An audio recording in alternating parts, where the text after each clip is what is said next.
Vážení přátelé, vás vítám u druhého videa. Je to zároveň poslední video před samotným odjezdem do Řecka na Erasmus.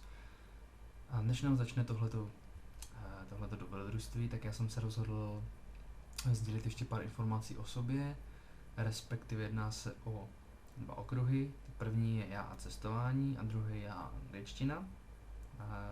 Protože si myslím, že až se dozvíte ty informace o mě, tak to ještě určitě okoření celý ten Erasmus a udělá ho zajímavější.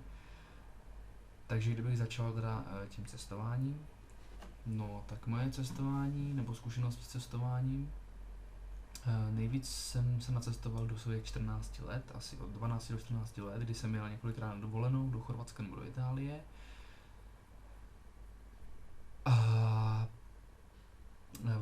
Kde teda jsem byl ale jenom na dovolený, protože všechno vždycky zařizovali rodiče od kamarádů, se kterými jsem tam jel, takže jsem se tam vždycky jel jenom vymáchat v moři na týden a zpátky.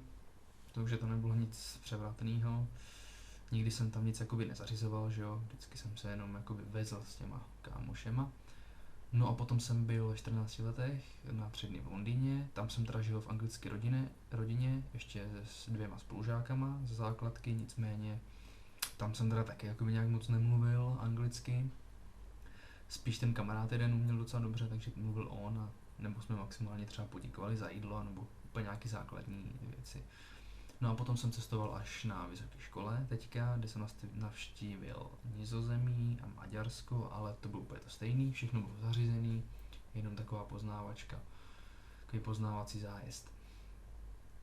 No a co se týče angličtiny, tak asi si všichni dokážete představit, jak probíhá výuka angličtiny na učilišti.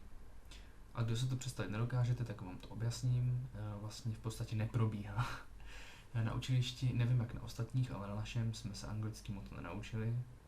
Tam jako to bylo bez šance. I kdyby si někdo chtěl, tak vzhledem k tomu, k té třídě, že jo, k těm lidem, co tam prostě chodili, to nešlo se nic naučit. Takže to, co jsem se na základce naučil, jsem víceméně za 3 roky stihl zapomenout. Pak jsem tak nějakým způsobem to trošku napravil na nástavbě, ale žádná sláva, no a potom jsem přešel na tu vysokou školu a tam to začalo být trošku peklo. Já jsem nejenom v angličtině zjistil, že jsem v prdeli ve všema prostě znalostma a tak, že mám obrovský mezery prostě ve vzdělání a ve znalostech a tak dále. No ale tak jsem se teda rozhodl, že s tím něco udělám.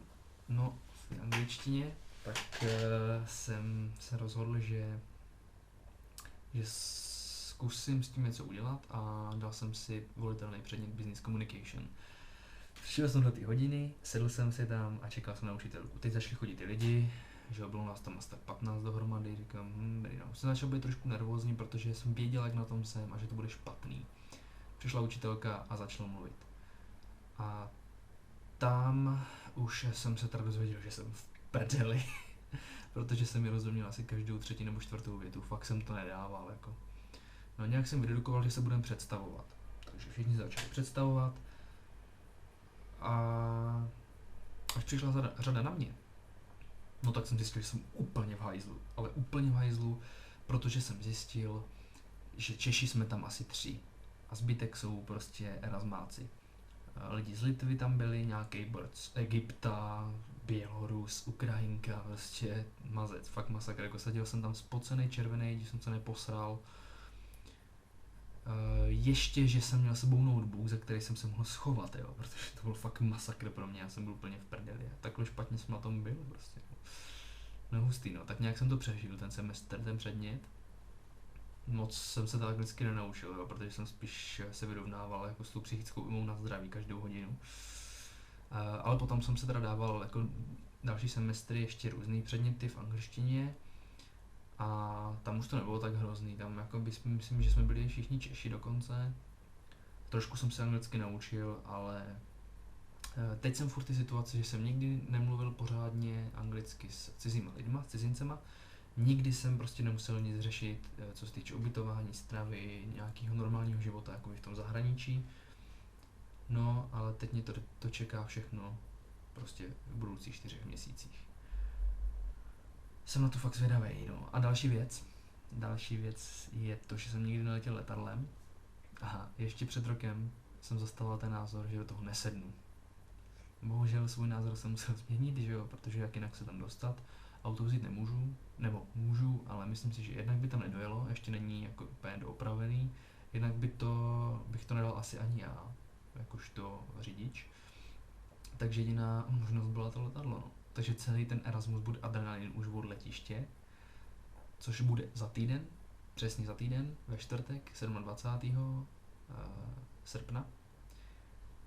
No a tam začneme točit už na ostro, takže tam to začne teprve být zajímavý. Každopádně já vám všem děkuju za sledování a doufám, že se vám to trošičku aspoň líbí, nebo jste taky napjatý trošku, aspoň tak jako já, nebo trošku míň, ale aspoň trošku.